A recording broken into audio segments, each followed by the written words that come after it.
আসসালামু আলাইকুম। আপনারা সকলেই ভালো আছেন। আজ আমি দেখাবো চিকেন ও পেঁপের তরকারি। প্রথমে কড়াইয়ে তেল বসিয়ে দিয়ে দিয়েছি, একটা শুকনো লঙ্কা, দুটো ছোট গরম মশলা, একটা এলাচ দিয়ে দিয়েছি।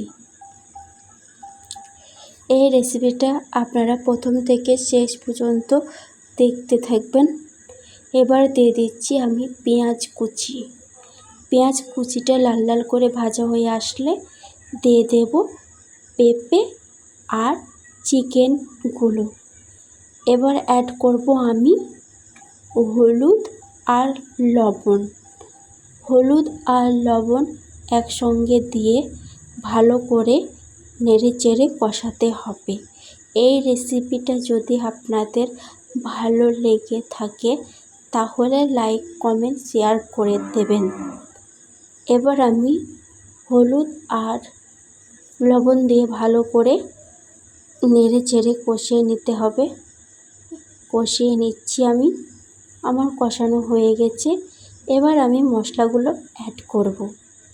কাঁচা লঙ্কা বাটা, আদা বাটা, জিরে গুঁড়ো, শুকনো লঙ্কা গুঁড়ো আর ধনে গুঁড়ো। আমার মশলাগুলো সব অ্যাড করা হয়ে গেছে। এই রান্নাতে আমি কোনো জল অ্যাড করব না।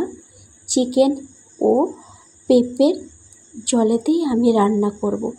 আপনারা তো অনেক রকম রান্না করে খেয়েছেন, একবার এরকম ট্রাই করে দেখবেন। খেতে খুব সুস্বাদু হয়ে থাকে আর নমনীয় হয়ে থাকে। দেখুন আপনারা সকলেই কেমন পেঁপে থেকে চিকেন থেকে জল ছেড়ে দিয়েছে। চিকেনটা প্রায় আমার হয়ে গেছে। একটা পাত্রতে আমি তুলে নিচ্ছি, আমার তোলা হয়ে গেছে। এটা ছিল আমাদের দুপুরের লাঞ্চে খাবার। আপনারা ভালো থাকবেন, সুস্থ থাকবেন। আবার পরবর্তী ভিডিও নিয়ে আসবো।